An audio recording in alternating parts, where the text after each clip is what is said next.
नमस्कार, फाइटर समाचार में आपका स्वागत है। पेश आज 20 जुलाई शाम 7 बजे राजस्थान की खास खबरें। पश्चिमी राजस्थान के जिलों के लिए एक चिंताजनक खबर सामने आई है, जहां पौंग बांध का जलस्तर पिछले साल की तुलना में लगभग 11 फीट नीचे चला गया है। आधिकारिक आंकड़ों के विश्लेषण के अनुसार 19 जुलाई 2025 को बांध का जलस्तर 1332.85 फीट दर्ज किया गया था, जबकि इस साल 19 जुलाई को यह घटकर 1321.90 फीट रह गया है। मार्च महीने में पर्याप्त पानी होने के बावजूद बीबीएमबी और पंजाब सरकार के दबाव में बांध को जबरन खाली करवाया गया था। पिछले साल जहां भारी बारिश के कारण फ्लड गेट खोलने पड़े थे, वहीं इस साल पानी की आवक भी 27,100 क्यूसेक दर्ज की गई है, जो पिछले साल से करीब 8,700 क्यूसेक कम है। जल संसाधन विभाग फिलहाल चिंतित नहीं है, क्योंकि मानसून में अभी समय बचा है। लेकिन यदि मौसम विभाग की 90% कम मानसून की भविष्यवाणी सच हुई तो बांध का पूरा भरना मुश्किल हो जाएगा, जिसका सीधा असर राजस्थान पर पड़ेगा। डिजिटल ठगी का एक नया तरीका सामने आया है, जिसे बॉस स्कैम या सीईओ इम्पर्सनेशन फ्रॉड कहा जा रहा है, जिसमें साइबर अपराधी बड़ी और लिस्टेड कंपनियों को निशाना बना रहे हैं। भारतीय साइबर अपराध समन्वय केंद्र के इनपुट पर बाजार नियामक सेबी ने लिस्टेड कंपनियों, म्यूचुअल फंड हाउसों और ब्रोकरेज फर्मों के लिए हाई अलर्ट एडवाइजरी जारी की है, जिसमें ठग सीईओ या एमडी की डिजिटल पहचान चुराकर या सिस्टम हैक कर फाइनेंस विभाग के कर्मचारियों को फर्जी भुगतान के निर्देश भेजते हैं और गोपनीयता का दबाव बनाकर रकम म्यूल बैंक अकाउंट्स में ट्रांसफर करा लेते हैं। इस नेटवर्क के तहत मुंबई की एक प्रमुख कंपनी के डीजीएम को कंपनी के एग्जीक्यूटिव डायरेक्टर की फर्जी प्रोफाइल से व्हाट्सएप पर मैसेज भेजकर गोपनीय डील का हवाला दिया गया और 3 से 15 जून के बीच 63 ट्रांजैक्शन में 10 करोड़ 40 लाख रुपए की ठगी कर ली गई। पुस्तकालय अध्यक्ष ग्रेड 3 सीधी भर्ती परीक्षा में अंतिम रूप से चयनित 502 अभ्यर्थियों से नियुक्ति के लिए जिला आवंटन संबंधी ऑनलाइन प्राथमिकता विकल्प मांगे गए हैं। विभाग की ओर से जारी सूचना के अनुसार अभ्यर्थी 22 जुलाई की रात 11:59 तक विभागीय पोर्टल पर अपने जिला प्राथमिकताएं दर्ज कर सकेंगे, जिसके बाद यह ऑनलाइन लिंक स्वतः ही बंद हो जाएगा। जो अभ्यर्थी निर्धारित समय सीमा के भीतर विकल्प ऑनलाइन सबमिट नहीं करेंगे, उन्हें शिक्षा विभाग द्वारा किसी भी जिले में नियुक्ति के लिए जिला आवंटित कर दिया जाएगा। इसलिए सभी चयनित अभ्यर्थियों को समय रहते प्राथमिकता दर्ज करने की सलाह दी गई है। यदि किसी अभ्यर्थी के पंजीकृत मोबाइल नंबर पर ओटीपी प्राप्त नहीं होता है, तो वह निदेशक के नाम संबोधित प्रार्थना पत्र और स्व हस्ताक्षरित आधार कार्ड की छाया प्रति विभाग की ईमेल आईडी पर भेजकर मोबाइल नंबर में संशोधन करवा सकता है।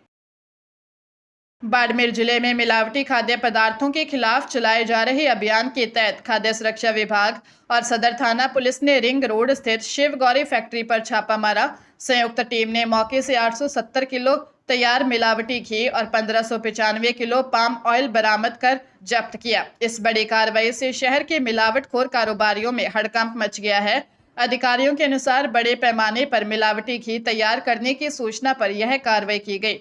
विभाग ने घी और अन्य सामग्री के नमूने एकत्र कर प्रयोगशाला भेजे हैं, जिनकी जांच रिपोर्ट के आधार पर खाद्य सुरक्षा एवं मानक अधिनियम के तहत सख्त कानूनी कार्रवाई की जाएगी। विभाग ने आमजन से स्वास्थ्य सुरक्षा सुनिश्चित करने के लिए केवल विश्वसनीय ब्रांड या लाइसेंसधारी दुकानों से ही सामग्री खरीदने और किसी भी संदिग्ध अवैध फैक्ट्री की सूचना तुरंत देने की अपील की है।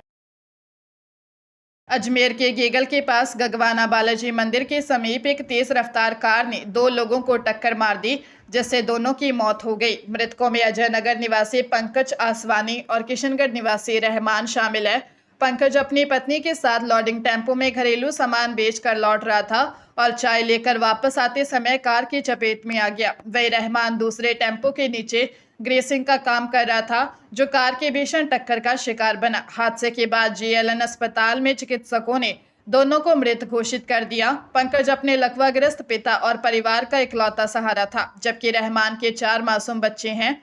हादसे के बाद भाग रहे कार चालक को लोगों ने पकड़कर पीटा और पुलिस के हवाले कर दिया। गेगल थाना पुलिस ने कार चालक को हिरासत में लेकर वाहन जब्त किए हैं।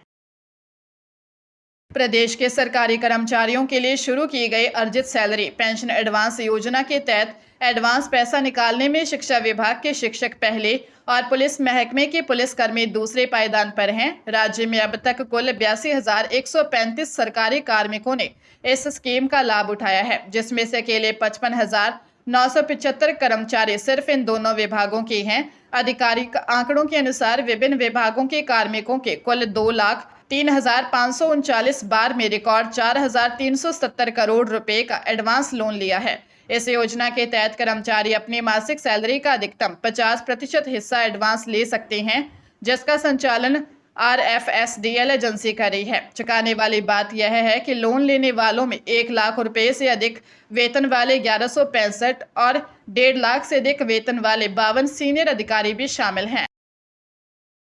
सोशल मीडिया प्लेटफॉर्म पर आर्टिफिशियल इंटेलिजेंस से तैयार फर्जी वीडियो के जरिए मरीजों को गुमराह करने का बड़ा खेल चल रहा है। इन वीडियो में देश के चर्चित टीवी एंकर रजत शर्मा, अंजना ओम कश्यप, प्रख्यात हृदय रोग विशेषज्ञ डॉक्टर देवी शेट्टी, प्रेमानंद महाराज और बाबा रामदेव जैसी नामी हस्तियों के चेहरे और आवाज की हूबहू नकल कर दवाइयों या सप्लीमेंट्स की सिफारिश करने का झूठा दावा किया जाता है। इन भ्रामक वीडियो में डायबिटीज, उच्च रक्तचाप और कैंसर जैसे गंभीर रोगों को जड़ से खत्म करने का दावा कर मरीजों को महंगी दवाएं छोड़कर ऑनलाइन लिंक से तथाकथित आयुर्वेदिक उत्पाद खरीदने के लिए प्रेरित किया जाता है। नेशनल मेडिकल कमीशन के नियमों के अनुसार डॉक्टर ऐसा प्रचार नहीं कर सकते और बिना वैज्ञानिक प्रमाण के बीमारी पूरी तरह ठीक करने का दावा करना कानूनन अपराध है।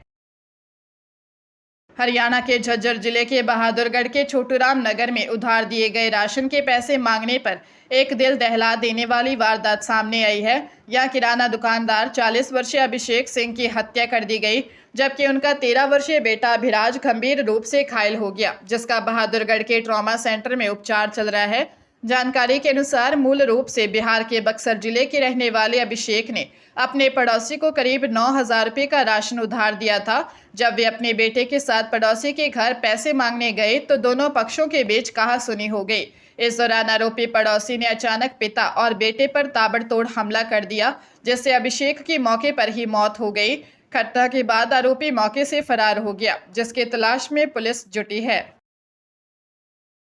प्रदेश के जलदाय विभाग में इंजीनियरों के बड़े पैमाने पर तबादलों के बाद प्रदेश के कई इलाकों में पेयजल सप्लाई के हालात बिगड़ गए हैं। विभाग में 10 जुलाई को 806 इंजीनियरों के तबादले हुए थे, लेकिन 10 दिन बीत जाने के बाद भी करीब 250 इंजीनियरों ने अपनी नई जगह ज्वाइनिंग नहीं दी है। कई अधिकारी पुराने पद से रिलीव हो चुके हैं, जिससे कई सर्किल और डिवीजन बिना जिम्मेदार इंजीनियर के चल रहे हैं। इस बीच करीब 100 इंजीनियरों की एक संशोधित तबादला सूची मंजूरी के लिए CMO भेजी जा रही है। विभाग में पेमेंट और एग्जीक्यूटिव पावर रखने वाले एक्सियन पुरानी जगह छोड़ना नहीं चाहते और वे राजनीतिक व प्रशासनिक स्तर पर दबाव बना रहे हैं। कई इंजीनियरों ने इन तबादलों को राजस्थान हाईकोर्ट और रेट में चुनौती भी दी है।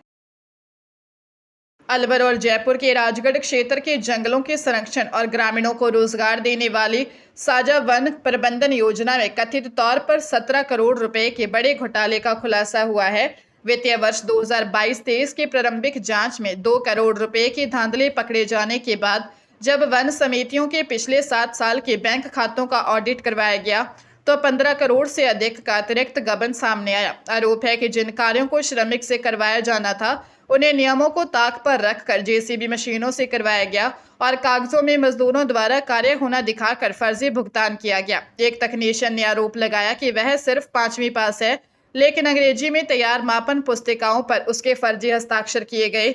राजस्थान हाईकोर्ट की फटकार के बाद अब राज्य सरकार ने मामले की ACB जांच को मंजूरी दे दी है।